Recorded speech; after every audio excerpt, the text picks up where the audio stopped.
सिद्धेभ्यः जय श्री ओम नमः सिद्धेभ्यः। सर्वमंगलमांगल्यं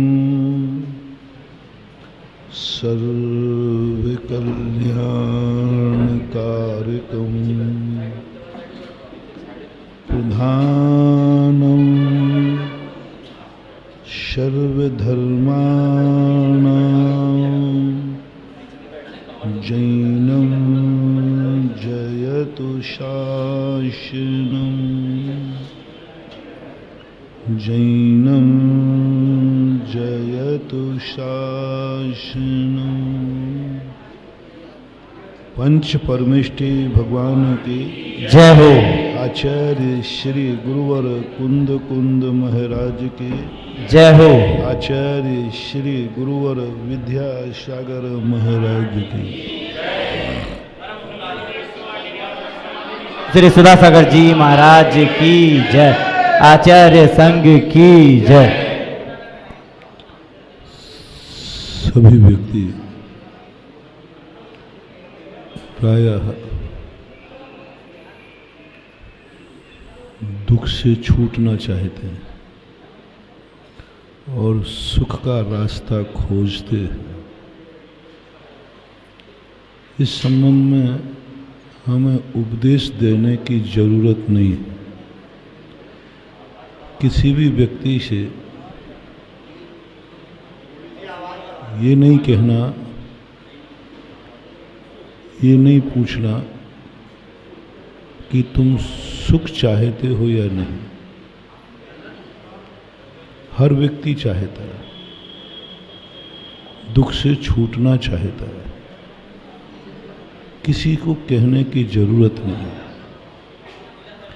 इसलिए कल अपना प्रसंग चला था, दुखी लोगों को उपदेश नहीं होता। आवाज नहीं। दुखी लोगों को उपदेश नहीं होता। दुखी लोगों को मंदिर नहीं होते। दुखी लोगों के लिए धर्म नहीं होता। दुखी लोगों के लिए नमोकार मंत्र नहीं है। दुखी लोगों के लिए न देव हैं, न शास्त्र हैं, न गुरु हैं। दुखी लोगों को सुख की खोज करने की, बताने की जरूरत ही नहीं है। वो खुद ही खोज रहे हैं। वो खुद ही खोजने में लगे। दुखी व्यक्ति को जगाने की जरूरत नहीं है, वो खुद ही जाग रहा है।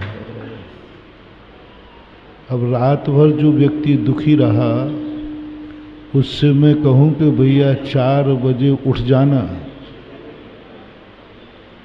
देखो, सब दुखी लोगों,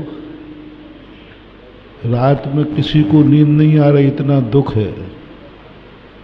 अस्पताल में जाके कहूं कि देखो रे दुखी लोगों, सुबह 4 बजे उठना है, तो वह कहते महाराज नींद ही नहीं आ रही, आप उठने की बात कर रहे हैं। जो नींद ही नहीं आ रही, इतना दुखी है, उसे हम उठने की क्या कहें? वो तो जागा हुआ है। जागा हुआ। दुखी व्यक्ति कहें कि देखो, दुख में इतने मस्त मत हो जाओ, थोड़ा सुख को भी चाहने का भाव करो, तो वो कहता मैं तो चाह ही रहा हूं, दुख छोड़ो। वो कहता मैं तो छोड़ना ही चाह रहा हूं, मेरे मन में तो भाव है कि दुख छूट जाए। बस आप तो ये बता दो सुख कैसे मिलेगा। बहुत आकुलित है। दुखी व्यक्तियों के लिए धर्मात्मा बनाना बिल्कुल कठिन नहीं है। इतना सरल है कि मैंने कई बार देखा, जो दुखी लोग आते हैं उनसे जो कहो उसमें हाँ के अलावा भी ना बोलते ही नहीं। जो आपको कहना जी बस मेरा दुख दूर। हम लोग जब दुखी लोग आते हैं और उनसे कहें कि देखो तुम्हें सुबह 4 बजे उठ करके माला फेरना पड़े, जी जी जी, अरे पूरा तो सुन ले भाई। वो नहीं सुनता क्योंकि दुखी। तुम जो कराओ वो करने को तैयार है। उससे कहें भाई तू प्रतिदिन अभिषेक कर ले, बोले महाराज जी 1 बार के 3 बार, यानी हम 1 बार की कह रहे हैं, वो 3 बार भी करने को, तो क्योंकि दुखी।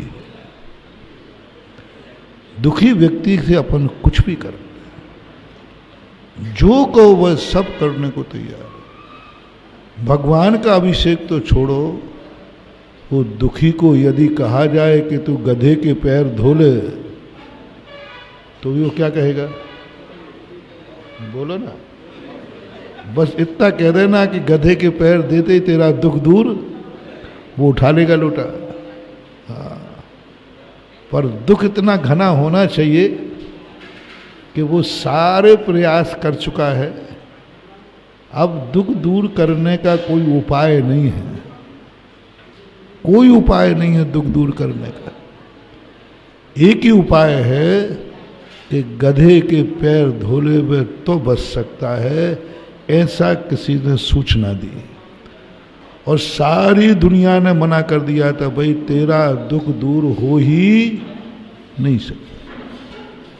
अस्पताल हो आया, बॉम्बे, कलकत्ता, अमेरिका, लंदन, सब जगह हो, और सबने ये कहा भैया ये बीमारी तो लाइलाज है।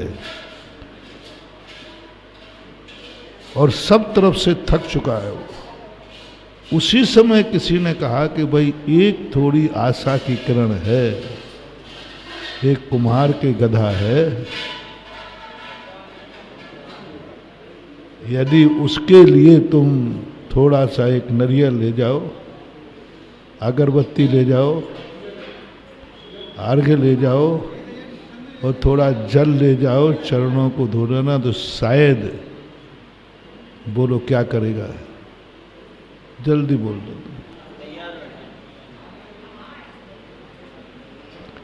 कटंगा जी, गले में हाथ फेरने से काम नहीं चलेगा। उस पोजीशन में तुम्हारा मन भी क्या करेगा?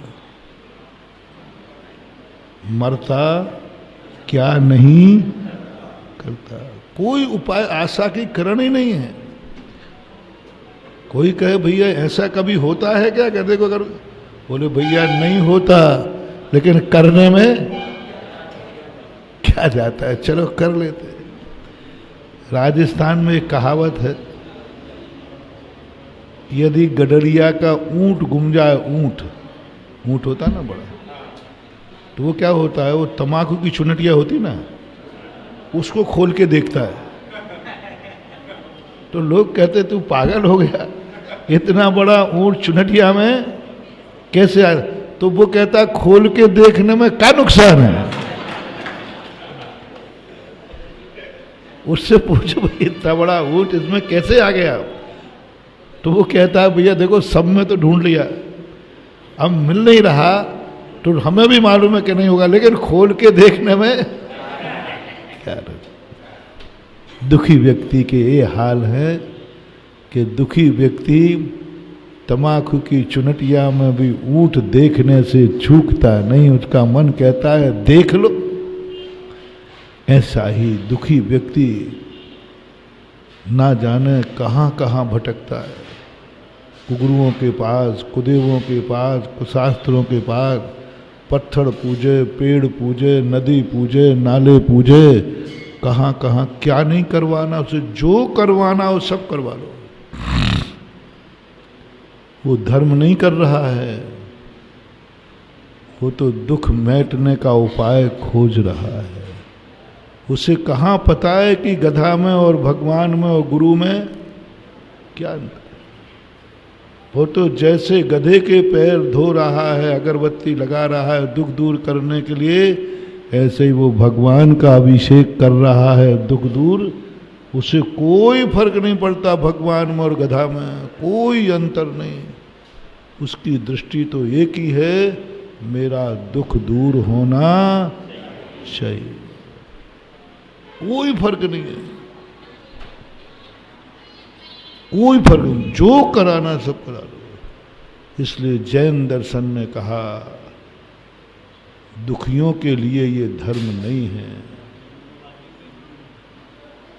दुखी लोगों को उपदेश नहीं होता है,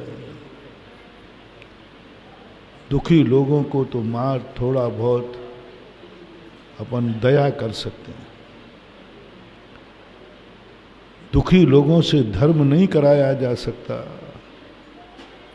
दुखी लोगों को देखकर उनके दुख दूर करने का उपाय बताया जा सकता है। दुख दूर करने का उपाय और धर्म, इन दोनों में बहुत अंतर है। धर्म हमारे लिए औषधि नहीं है, धर्म हमारा स्वभाव है। धर्म दवाई नहीं है जो बीमारी में दी जाए, धर्म तो हमारे आत्मा का स्वभाव है। लोगों ने धर्म को औषधि मान लिया। आज कलयुग में जितना धर्म हो रहा है, मुझे नहीं लगता कि सतयुग में भी ऐसा हुआ होगा।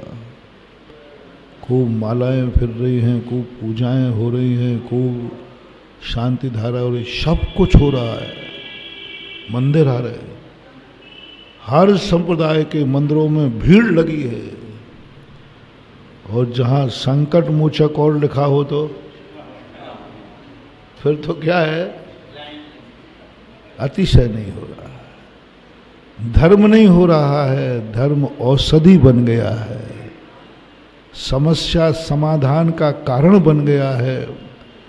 और समस्या समाधान के लिए जो भगवान के पास आता है, तो जैन दर्शन कह रहा है भगवान के पास नहीं आया है। अटके पर तो लोग गधे को भी बाप कह देते हैं। समझो धर्म को, समझो धर्म को। इसलिए हमारे लोग, भगवान दुखियों में ज़्यादा समय खराब नहीं करते। दुखी लोगों को ज़्यादा समय नहीं देना चाहिए। दुखी लोगों से धर्म की ज़्यादा अपेक्षाएं नहीं करना चाहिए, क्योंकि वो दुखी है। वो तो कर लेंगे धर्म, लेकिन वो धर्म की संज्ञा में नहीं आएगा। अब किनको धर्म करना चाहिए? कल जो बात कही थी, मैं तो यही चाहता हूं आप लोगों से, दुख के दिनों में मंदिर आओ या ना आओ, हम तुम्हारे लिए छूट देते हैं। कोई पूछे महाराज जी हम मंदिर कभी नहीं आ पाए, तो दुख के दिनों में मत आना। जब तुम्हारे पास जितना बड़ा दुख हो, उस दिन मंदिर आने की छूट है। दुख के दिनों में माला नहीं फेरना चलेगा। दुख के दिनों में मुझे याद मत करना। बस महाराज हम दुनिया की झंझटों में आपको भूल जाए, तो दुख के दिन में भूल जाना। जिस दिन तुम्हारे ऊपर बहुत संकट आया हो, उस दिन मेरा नाम याद मत करना, बिल्कुल मत करना।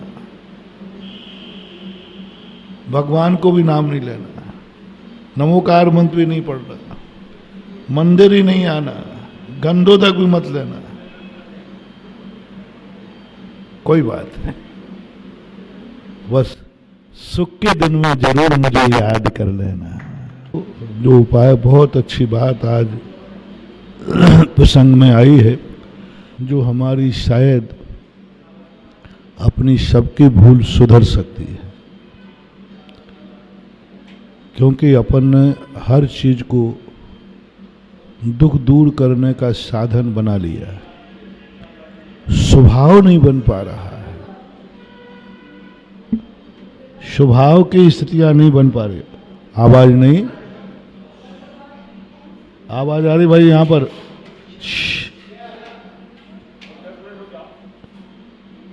तो ऐसी स्थिति में हमें एक नियम लेना है जो हम अपने भक्तों को दिलाते आ रहे हैं। हम भक्तों को कभी ये आश्वासन नहीं देते, दुखियों की शांति धारा कराता हूं मैं, लेकिन कोई दुखी आता तो मैंने आज तक कभी नहीं कहा कि तुम शांति धारा कर दो।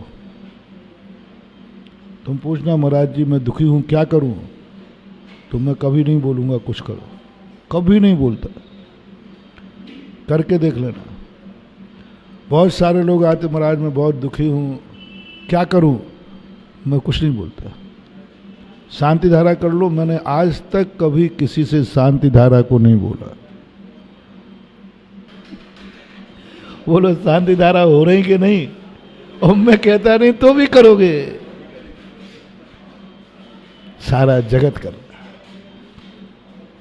मुझे कहना है ही नहीं। वो खुद कहता महाराज मैं शांति धारा करूंगा, मैंने कर भाई मैं करा दूंगा, लेकिन मैं नहीं कहूंगा। लोग कहते महाराज जी मैं भक्तांबर पाठ दुखी हूं, आप बता दो ना क्या करूं। मैं नहीं बताता हूं क्योंकि ये खुद ही करेगा। नमोकार मंत्र दुखी व्यक्ति को हमें बोलने की जरूरत नहीं, ये खुद ही पड़ेगा। जैसे मैंने कहा दुखी व्यक्ति को कभी मैं नहीं कहता हूं कि जल्दी उठ जाना, क्योंकि ये तो कभी नहीं कहा आज तक, कोई भी नहीं कह सकता। महाराज ने मेरे दुख दूर करने के लिए शांति धारा को कहा था, और सबसे ज्यादा शांति धारा कौन कराता है? सबसे ज्यादा शांति धारा मैं कराता हूं, और आज तक मैंने किसी को शांति धारा की बोला नहीं। सबसे ज्यादा भक्तांबर का मैं प्रचार करता हूं, लेकिन आज तक किसी को भक्तांबर का कहा नहीं, दुखी व्यक्ति को। वो अभी बता रहा हूं किसको कहा है, मैंने कहा है दुखी व्यक्ति को कभी नहीं कहा कि तू भक्तांबर पढ़ लेना। और देखो सारे जगत में भक्तांबर की महिमा में गाता हूं कि नहीं, खूब गाता हूं, लेकिन मैं दुखी व्यक्ति को नहीं कहूंगा कि तू भक्तांबर पढ़ ले। अब मैं कहाँ कहता हूं शांति धारा की, सुनो कहता हूं। मैं कहता हूं जिस दिन तेरा सबसे सुखी का दिन हो उस दिन शांति धारा जरूर कर लेना। मेरा सोच तुम्हें मालूम है कि मेरा सोच बिल्कुल उल्टा ही चलता है। सब लोग कहते महाराज जी आप पता नहीं कहाँ से क्या सोचते हो, कौन सी किताब पढ़ते हो, किताब का नाम तो बताओ। सारी दुनिया कहती भाई दुख में धर्म करो, भगवान का नाम लो, भक्तांबर पढ़ो, शांति धारा पढ़ो, और आप कुछ बोलते नहीं। मैंने कहा मैं तो नहीं बोलूंगा। क्यों बोलूं, वो तो सुख में सुमरन है, बोलो ना। दुख में सुमरन सब करें, क्यों बोलूं, क्यों समय खराब करूं, क्यों दुखियों की तरफ मैं अपना उपयोग ले जाऊं। दुखियों के व्यक्ति के लिए धर्म कहना, भगवान का नाम लेना, अपने आप समय खराब करना है। जो व्यक्ति स्वयं पढ़ रहा हो उससे क्या कहूँगा पढ़ो, जो स्वयं सुमरन कर रहा है, जो कर्म की मार से सुधरा है, उसे धर्म से मत सुधारो। जो पुलिस की मार से बकरता है उसे अदालत में समय मरा खराब मत करो, इसे 7 दिन को रिमांडर पे भेज दो, सब ठीक हो जाएगा। मजिस्ट्रेट क्या करते हैं, मजिस्ट्रेट उससे पूछते भाई तू अपनी बात बता दे सही, ये तेरी FIR है और तूने ऐसा किया है क्या? साहब नहीं किया। तो कानून क्या कहता है, मजिस्ट्रेट साहब आपका बहुत कीमती समय है, इसको बकरवाने में समय हमारा खराब मत करो, इसको एक कागज उठाओ और रिमांडर पे और जब वो 7 दिन की रिमांडर पर से लौट के आता है, फिर पूछता है मजिस्ट्रेट, क्यों साहब किया? हाँ साहब की। हाथ टूट गए, पैर टूट गए, आवाज भी, और ये 7 दिन पहले बोल देता तो स्वयं जाकर कबूल कर लेता, साहब मैं अपराधी हूं, मैंने किया है, आप क्या पूछना चाहते बोलिए, आप जो पूछना चाहते मैं कह रहा हूं। और यदि नहीं किया था तो पुलिस की मार के बाद क्यों कहा, और किया था तो मार के पहले क्यों नहीं किया? बस इतना ही अंतर है लोक अदालत में और धर्म की अदालत में। लोक अदालत में संसारी प्राणी रिमांडर पे जाकर के बकरता है, और हमारी अदालत में शिष्य प्रायश्चित रिमांडर पर नहीं बकरता। हुई है बात खत्म। पहले से जाकर अपनी गलती स्वीकार कर लेना प्रायश्चित तप है, और बाद में मार पीट कर करके स्वीकार करना ये दंड सजा कहलाती है, सजा कहलाती। और लोग यही हो रहा है संसार। इसलिए मैं सोचता हूं तुम लोग मेरे धर्म के कहने से तो बकरोगे नहीं, तो कर्म रूपी पुलिस के हवाले जो बकरते हैं वे बकरेंगे तो जरूर, मंदिर आएंगे तो जरूर, लेकिन कर्म की मार से आएंगे। धर्म किया भी तो किससे किया? कर्म की मार। बकरा तो पुलिस की मार के बाद, और महानुभाव पुलिस की मार सजा में काउंटिंग नहीं होती। सजा की मार तो अलग ही है, ये पुलिस की मार तो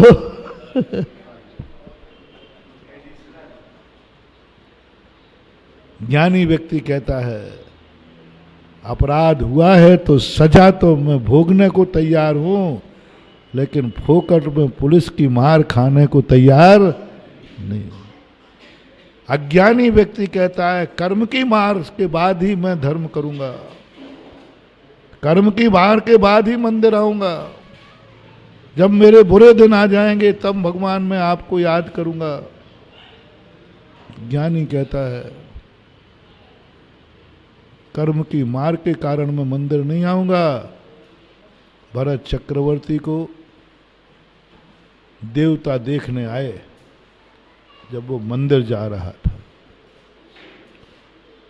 उसी के पीछे एक दुखी व्यक्ति गरीब जा रहा था, उसकी तरफ किसी देवता ने देखा नहीं। एक देवी ने प्रश्न किया कि तुम देवता लोगों में ऐसा पक्षपात क्यों होता है? एक चक्रवर्ती मंदिर आ रहा है तो आप उसको देख रहे हो, उसकी जय जयकार बोल रहे हो और पुष्प वृष्टि कर रहे हो, और एक गरीब देखो व्यक्ति अष्टद्रव्य लेकर के जा रहा है, इसकी तरफ तुम देख भी नहीं रहे, पक्षपात क्यों? देवता ने कहा, हे देवी, ये जो अभी मंदिर जा रहा है ना, ये आफत का मारा है। ये मंदिर नहीं जा रहा है, अपने दुख दूर करने जा रहा है। तो चक्रवर्ती से पूछा देव ने आकर, हे राजन, आप मंदिर क्यों जाते हो? आपके ऊपर तो कोई दुख भी, कोई संपत्ति की कमी भी चक्रवर्ती को कोई कमी नहीं है, सब कुछ उसके पास, धन है, दौलत है, सब कुछ, काया भी निरोगी है, परिवार भी सब सुखी है। और भरत चक्रवर्ती का तो अंगले भाव के लिए कर रहा हो तो अगला भाव है ही नहीं, उसे मालूम है। लोग कहते हैं धर्म पुण्य कमाने के लिए कर रहा, किया जाता है, पुण्य कमाने के लिए, पूंजी कमाने के लिए। अरे भाई, अगला भाव है ही नहीं, इसी भाव में मोक्ष प्राप्त करना। और ये भरत चक्रवर्ती को मालूम था कि नहीं था? ऋषभदेव ने घोषणा कर दी थी, भरत तू इसी भाव में मोक्ष जाएगा। अब वो पुण्य के कार्य क्यों कर रहा है? सुनो रे कलयुगी चक्रवर्तियों, आप लोगों के, हमें धर्म करने की क्या जरूरत पड़ी? हमारे घर में तो कौन सी कमी है? मैं दुखी थोड़ी हूँ। मकान है, जायदाद है, परिवार महाराज सब पोवारा है। धर्म तो वे करें जो दुखी हों, परेशान हों, गरीब हों, वे धर्म करें। हमें काहे का धर्म करना महाराज? हम तो इसलिए कलयुग के जितने बड़े आदमी, सुखी आदमी होते हैं, वे धर्म नहीं करते, मंदिर नहीं आते, पूजा नहीं करते, आहार नहीं देते, माला नहीं फेरते, क्योंकि उनकी धारणा क्या है? हमारे यहाँ कौन सी कमी? ये साइकोलॉजी बता रहा हूँ। मैंने बड़े आदमियों का बहुत अध्ययन किया, क्योंकि मैं उस देश में अभी 25 साल रहा, अमीर देश में। बड़े आदमियों से पूछता, बोले महाराज जी क्यों समय खराब कर रहे हो? उतने में तो हम लाख रुपया कमाएंगे जितने में आपके मंदिर में पूजा करने जाएंगे। आप समझो बात। और हम बहुत कमाऊ पूत हैं। जिस माटी को छूते हैं वो सोना हो जाता है।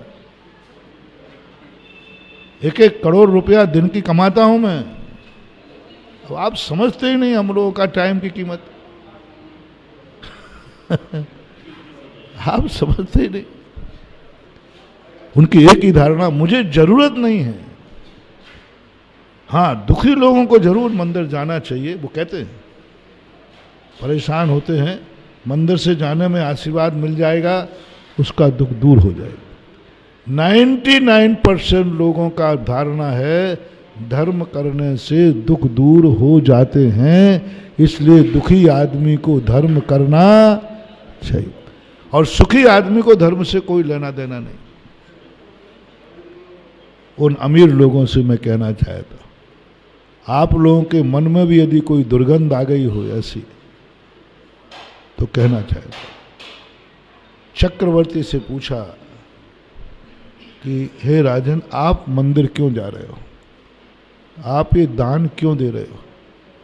आप सुबह ब्रह्म मुहूर्त में उठकर जाप क्यों दे रहे हो? वर्तमान में आपको कोई कमी है नहीं, और जो है इससे ज्यादा किसी को मिलने वाला है नहीं। 6 खंड का राज मिल गया।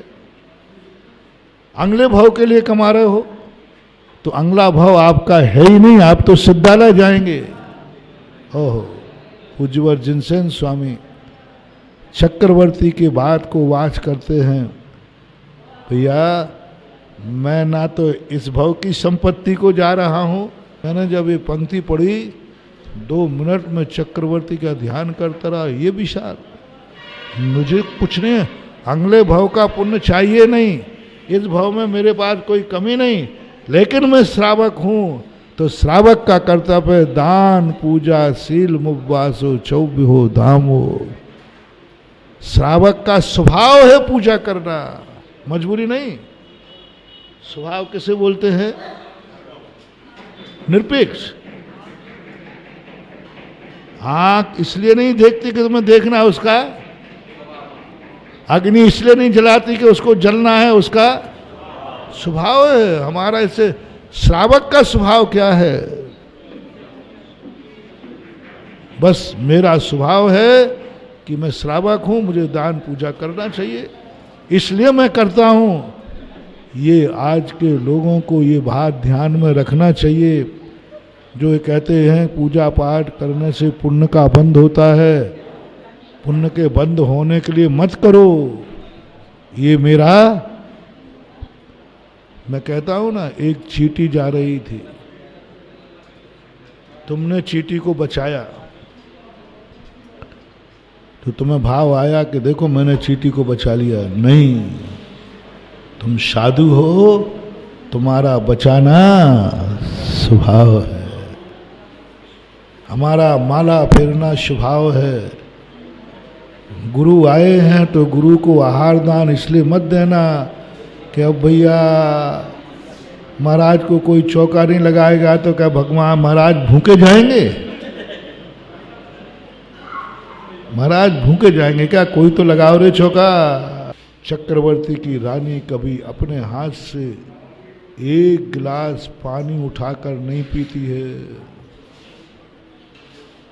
और जब चौके की बात आए तो कुएं से पानी खींच करके लाती है, लड़ती है। एक स्थान पर प्रसंग आया कि चक्रवर्ती की बहुत सारी रानियां होती है ना, तो बड़ी रानी ने छोटी रानी को डांट दिया, तू पानी भरने नहीं जाएगी, तू चौके पे चाय तैयार नहीं करेगी, तू छोटी है, अभी नई नई आई है, मैं उसे काम कम लेते, मैं करूँगी, मैं जाऊंगी। वो रूस के बैठ गई। चक्रवर्ती आया, उसको मना रहा है। इतने में नंदा सुनंदा माताएं आ गईं। बोले क्या बात है बहू, क्यों रूस रही है? बोले माँ जी, वो रो पड़ी। माँ जी, ये बड़ी बड़ी दीदियाँ मुझे चौके में काम ही नहीं करने देती, मुझे पानी नहीं भरने लेती, मुझे कुछ भी नहीं करने देती, इसलिए रूस रही है।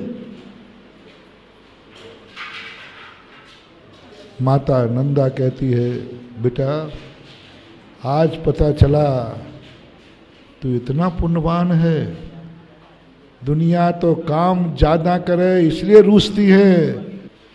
धन्य कैसे थी चक्रवर्ती की रानी, इतना पुण्य के पानी का गिलास नहीं उठाना, और जब साधु की बात आई तो पानी भरने चले जाना।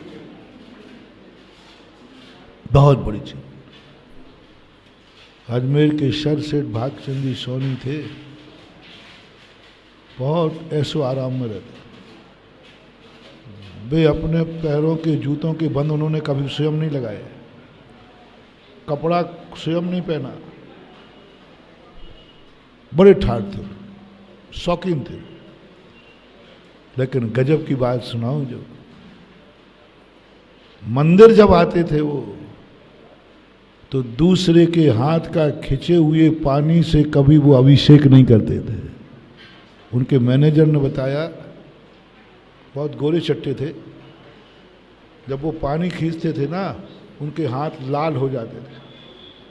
तो एक बार मैनेजर ने कहा, जानी था, बोले सेठ जी मैं पानी भर के खींच के रख दूंगा, आप अभिषेक कर लो।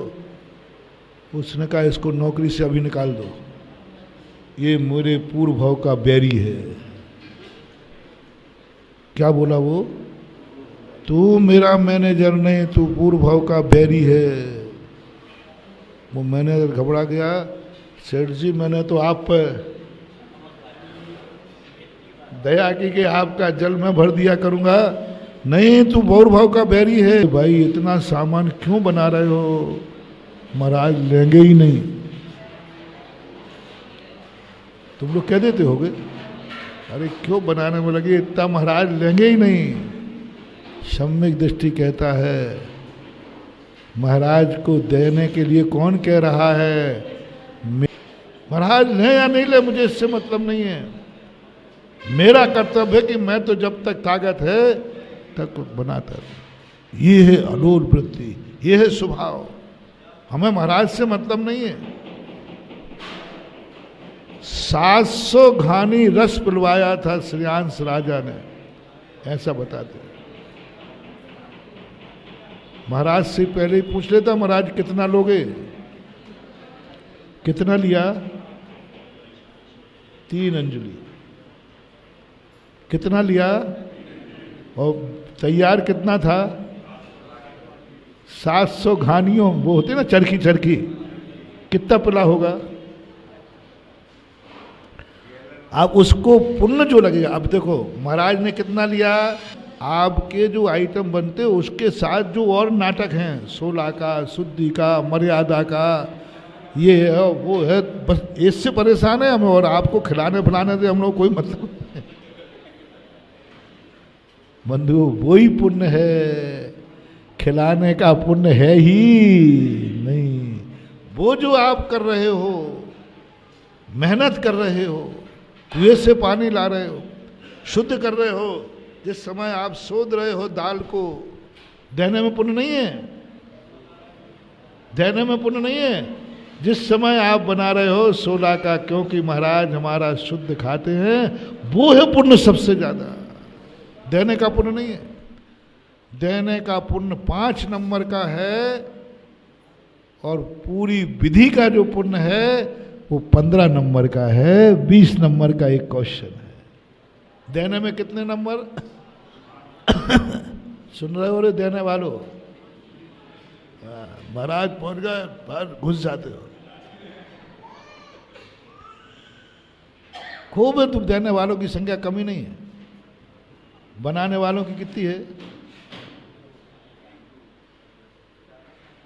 दिखवाऊं अभी चौकों में कितने लोग होंगे? है बेचारे 2-3। और हार देने की बात आई तो चौका कम पड़ जाता है। जितने हार देने वाले कान खोल के सुन लो, देने वालों को 5 नंबर है और तैयार करने वालों को 15 नंबर है। ये फैसला है। 15 नंबर कहां से शुरू हुए?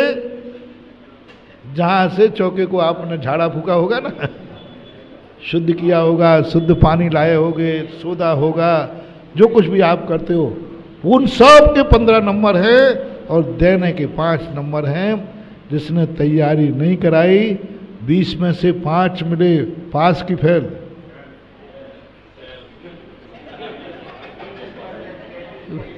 बीस में से 5 मिले फेल। अब 5 नंबर फेल व्यक्ति का है, मुझे 5 नंबर मिले, लेके घूमता रहे, क्या काम के?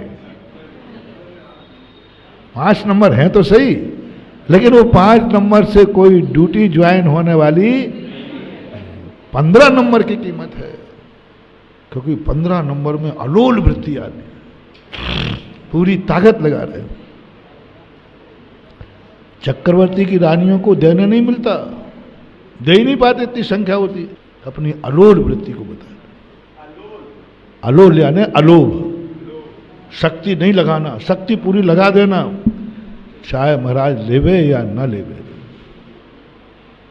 आज के लोग, बढ़िया लोग कहते हैं महाराज ये वेस्टेज है, आप एक चौके में जाते हो। ये 100 चौके लगाना, आचार्य को तो इतना दोष लगेगा कुछ पूछो ही मत। ये मूर्ख लोग कहते हैं। और ज्ञानी क्या कहता है? लो चमत्कार, टनाटन जादूगर। मूर्ख क्या कह रहा है? महाराज एक चौके में गए, 100 चौके वाले पूरी तैयारी कर रहे थे कि नहीं, मेहनत पूरी की कि नहीं, और हुआ एक चौके में 99 चौके वालों की मेहनत बेकार गई ना? बनिया बताओ। हाँ महाराज, बनिया से पूछ रहा हूँ, बेकार गई। बहुत दुख होता है महाराज, आप समझते नहीं हो। कई बार तो ऐसा मन होता है, इससे अच्छा तो आगे आप बोल दो, 1 महीना होगा हो ही नहीं रहे, इससे अच्छा तो मैं लगाता ही नहीं, लगाते ही नहीं। महाराज को आना है ही नहीं तो लगाते ही नहीं, ये भाव भी आ जाते हैं। बहुत बड़ी भूल कर रहे हो आप, बहुत बड़ी भूल कर रहे हो। आपको चौका लगाना ही नहीं चाहिए, आप चौका लगाने लायक है ही नहीं, क्योंकि तुम महाराज को चौका लगाते हो, महाराज को नहीं लगाया जाता। ये तो मेरा स्वभाव है। एक गांव में 60 घर थे। जब भी कोई साधु आ जाता, 60 घर में चौके लगते, कोई सुबह सूता को छोड़कर प्राय सब लगाते। महाराज एक दिन को आवे, चाहे चातुर्मास करे। एक माता जी ने कहा कि भैया हम 2 दिन से ज्यादा रुकेंगे नहीं, इतने चौके क्यों लगा रहे हो? देखो आप लोगों को, हम चौके में नहीं आएंगे तो आप लोगों को दुख होगा, इतने चौके छोड़ के जाएंगे तो आप लोगों को दुख होगा। तो साहब को ने कहा, माता जी हमने कब कहा कि आप हमारे चौके में आना? हमने तो नहीं कहा। आपके निमित्त से हम सबको 16 का खाने मिल रहा है, ये पुण्य आपको लगेगा। क्या गजब की। हम लोग शुद्ध कभी नहीं खाते, लेकिन हम लोगों का नियम है कि हमारे नगर में जब तक साधु रहेगा तब तक हम शुद्ध खाएंगे। कैसे नहीं खाते हम लोगों का नियम है, जब तक हमारे नगर महाराज आएंगे हम कुएं का पानी पिएंगे, मर्यादित भोजन करेंगे। तो हम आपको चौके नहीं लगा रहे हैं, हम आपके आभारी हैं कि आपके कारण हमें 2 दिन शुद्ध खाने को मिलेगा। इन 2 दिन हमारे यहाँ आलू नहीं बनेगा, प्याज नहीं मिलेगा, अभक्ष नहीं बनेगा, रात में नहीं खाएंगे। क्या क्या होता है, कितने पाप से हम बच गए। तो क्या आपके आने से हम सबको ये पुण्य नहीं लगेगा? बोलो आप, बोलो। आहार नहीं दे पाए तो 5 नंबर कम हुए, लेकिन उतने दिन तक हमारे घर में अभक्ष नहीं बना, ये पुण्य नहीं लगेगा क्या? अब ये सोच जब मैंने सुना, मैंने कि जरूर वो कहा, यही भाव होना चाहिए, मेरा कर्तव्य है। अब चमत्कार देखना, महाराज ने 3 अंजुली गन्ने का रस लिया। किन्होंने? ऋषभदेव ने। और राजा श्रेयांश ने तैयार कितना था? महाराज ने कितना लिया? 3। और जब उसका खाता उठाया गया दान का, तो उसमें लिखा था इसने 700 घानी गन्ने के रस का दान दिया। अब दान कितना दिया? सीबीआई बैठा लो, एक दिन में 100 चौकों में कैसे गया होगा? कैसे गया होगा? जब खाते में लिखा इसके यहाँ भी आहार का पुण्य, इसके यहाँ भी आहार का पुण्य, इसके यहाँ भी आहार, सब लोग 100 लोग कह रहे हैं और गए एक जगह। अब सीबीआई बैठा लो, कहीं ऐसा तो नहीं कि आचार्य श्री 2 नंबर में गए हो सबके यहाँ। दिगंबर साधु कभी 2 नंबर में कैसे? जिनवाणी कानून उठाओ। महाराज एक चौकों में गए और इनके 100 के पुण्य खाते में लिखा है कि इन लोगों ने उसी तारीख में 100 लोगों ने महाराज को आहार दिया है, और महाराज ने किसी से लिया ही नहीं, एक चौके में गए। जिनवाणी कहती है, मुझे पढ़ो, आहार लेने और देने का पुण्य नहीं है, ये जैन दर्शन की एक अलौकिक खोज है। तुम्हें ये नहीं सोचना है कि हमारा कार्य अपन को करने का मन बनाओ। देखो कल मंदिर बनने की बात आई, मंदिर बने या नहीं बने,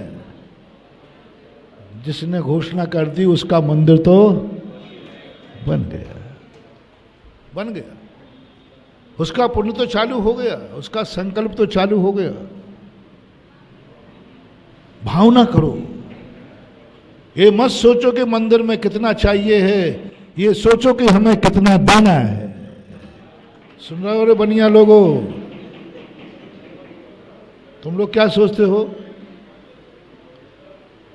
गया पूरा ना? यहाँ का बजट पूरा हो गया? हो गया, पर अब काहे के लिए? नहीं नहीं, मूर्खता मत करो। मंदिर में कितना चाहिए ये मत सोचो। जैसे हमने कहा महाराज कितना लेगा ये मत सोचो, तुम्हें कितना देना है ये सोचो। कितना लेगा महाराज, कितने चौकों में जाएगा महाराज, ये नहीं सोचना।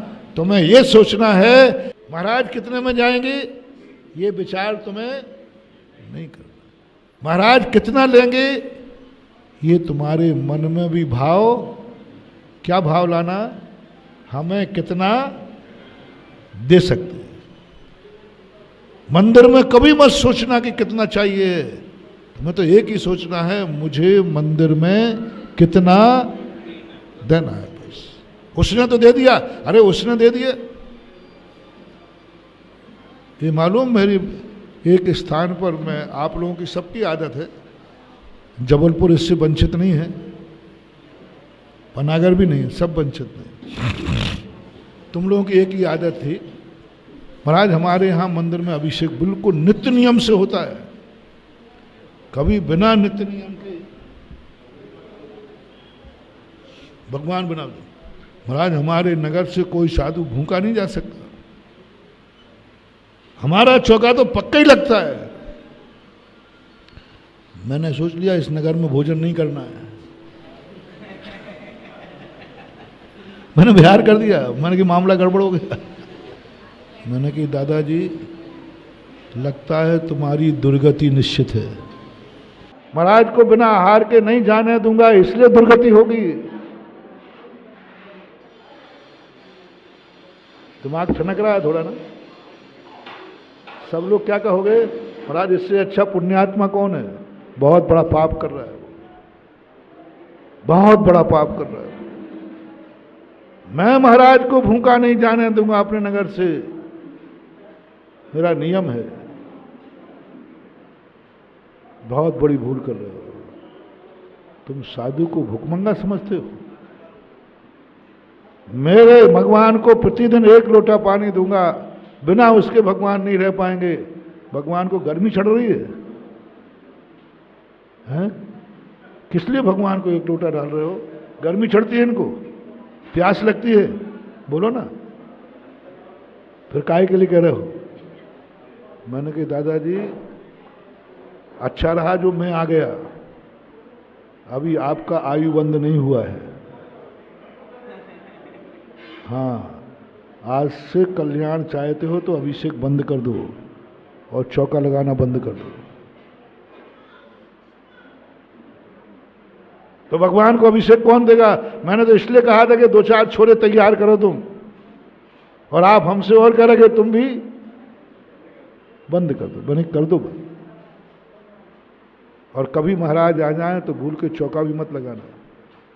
महाराज भूखे बिहार करें तो करने देना, मरे तो मरने देना। तो क्या महाराज जी मुझे समझाओ बात क्या है? मैंने कहा तुम्हारे 1 लोटा तुम्हारी बदौलत मिल रहा है इनको। यदि महाराज अभिषेक तो मैं करूंगा, चौका तो मैं लगाऊंगा, तो बस अब आज से इसका नियम बदल दो। इतने ही सा कह लो, हे प्रभु तेरी बदौलत है जो मुझे अभिषेक करने मिल रहा है, मेरी बदौलत तेरा अभिषेक नहीं हो रहा है, तेरी बदौलत मुझे। अंतर पर समझना, अभी तुम भगवान पर एहसान कर रहे हो और फिर भगवान का, हे प्रभु तू मेरे नगर में बैठा है, कितने पुण्य है मेरे कि तेरी बदौलत मुझे अभिषेक करने मिल रहा है। यही चौके में करना, लगा नहीं है। हो भगवान मेरे कितने पुण्य हैं, महाराज आवे या नहीं आवे, लेकिन इनकी बदौलत हमने कम से कम सुबह से लेकर दोपहर तक शुद्ध भाव तो किए, शुद्ध परिणाम तो किए। ऐसा सोचना चाहिए। 1000 वैकेंसी हैं और फार्म भरे हैं 10,000 लोगों ने। 10,000 विद्यार्थी पूरी तैयारी कर रहे हैं कि नहीं? बोलो जल्दी। दिन रात एक कर रहे हैं कि नहीं? उनको मालूम है कि नहीं कि 1,000 लिए जाएंगे? उनको मालूम है कि 9,000 फेल होंगे, 1,000 लिए, मालूम है कि नहीं? फिर 10,000 लोग वो जो तैयारी कर रहे हैं वे बुद्धू हैं कि बुद्धिमान हैं? जल्दी बोलो, आप लोग जो सा कह दोगे। मालूम है सबको कि नहीं? कितने लेना है? 1,000। तैयारी कितनी कर रहे हैं? दिन रात कर रहे, मेहनत कर रहे, और सबको मालूम है 9,000 फेल होना है, तो भी 10,000 तैयारी कर रहे। ये बुद्धि है कि बुद्धिमान? एक बार और बोल दो, जल्दी बोलो। बुद्धिमान। अब एक चौके में साधु जाना है, 100 लग रहे हैं, तो ये 100 लगाने वाले मालूम है कि 99 खाली जाना है। अब बताओ वे 99 वाले बुद्धू है कि बुद्धिमान है? हाँ, प्रस्ताव पास हो गया ना इन बुद्धुओं के बीच में।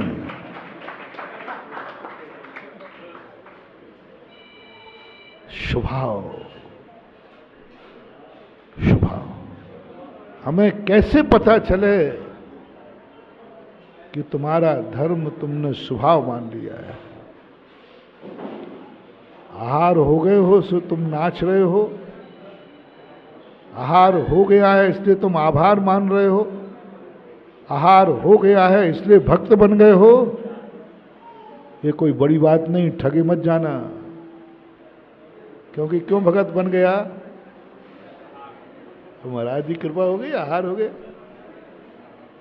भगत बन गया पक्का, नाच रहा है। अरे गुरुदेव आपका बहुत बहुत उपकार, आप हमारे घर पधारे।